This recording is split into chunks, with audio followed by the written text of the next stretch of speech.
An exciting weekend. The top women's tennis players are right here in Toronto for the Rogers Cup. And beautiful Caroline Cameron has been reporting courtside from the Aviva Center at York University, and she joins us this morning again. Good to see you. Hello, you too. Lovely and Coral. So let's talk about, first of all, your experience with all things tennis, being on the court. You were a ball girl. It's my claim to fame, yes. I'm well past my prime now. I'm a retired ball kid. You know what's interesting?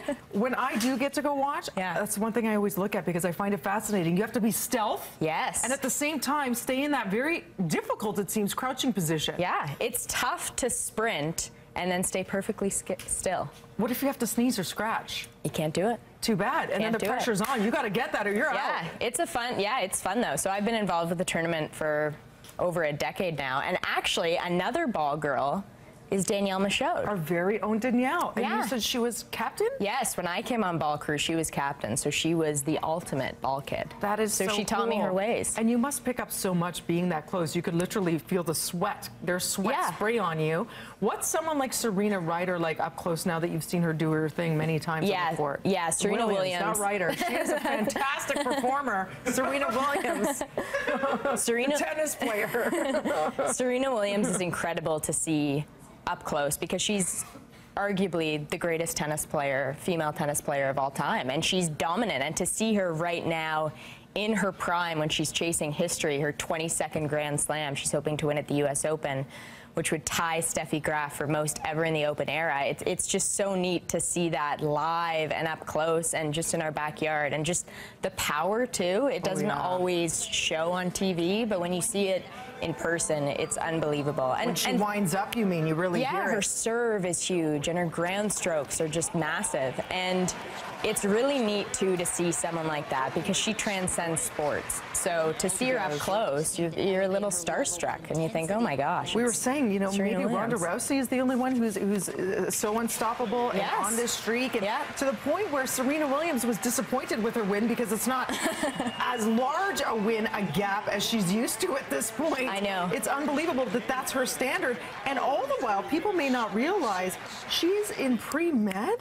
Yeah, she's taking online courses right now. Wow, that is intense. She told me she took the summer off, and she's had to take online exams during tournament. She said back in Madrid earlier this year, she had an exam, she was stressing out, and then she said she'll go back to her online courses in the fall. Incredibly talented and super smart, and of course she has Drake cheering her on in the corner. I need like that. Intel with that? Any intel? I know he comes with a lot of cars and a huge posse, but Drake and Serena have been friends for a long time. This isn't his first time at the Rogers Cup. He's come over the years, and he sits in her box and with her coaches and family and friends. Yep. And he actually was at Wimbledon a lot this year watching her matches. Very cool. And I asked her, though, did you get into town for OVO Fest? And she said no. Genie Bouchard, let's talk about her before we run out of time.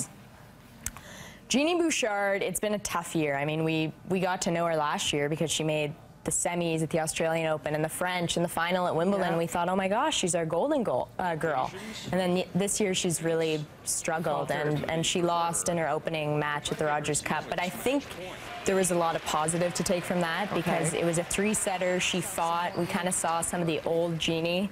So even though she's lost 13 now of her last 15 matches, I think she's on the right track. People ask if she's done. She's not done. Do you think it's one of those things where she had too much too soon and there's all this pressure and then the endorsement deals and it takes away from the focus of the sport? Do you think it's one of those things? Like, can she get her groove back? That's what a lot of people have questioned. I mean, she gets so much attention. She's only 21 and she's being pulled in so many different directions. You think mentally it would have to kind of wear on you and the pressure would get to you. But she's still young, and other players like Anna Ivanovic, for instance, who's going to be playing today at the Rogers Cup, she struggled after she made her huge debut into fame. And it's a gorgeous venue. If people have never been, go out and do it. It's such a rare treat. Enjoy your time here. Thank you. Shout out to the West Coast. You usually do your thing there, so you're happy to be back here and see some family and friends. So it's like the West Coast because it's raining. You brought the weather. We appreciate that. Great. Did you bring the great dim sum for me too? No, I couldn't get that on the plane. Follow Caroline on Twitter at SNCaroline, and of course you can catch all things Rogers Cup starting at 1 p.m. On Sportsnet 1, and on the men's side, the quarterfinals start at 12:30 on Sportsnet Ontario. So good to see you. Enjoy your stay again. Right now, we're throwing things over to Melanie Ng in the newsroom.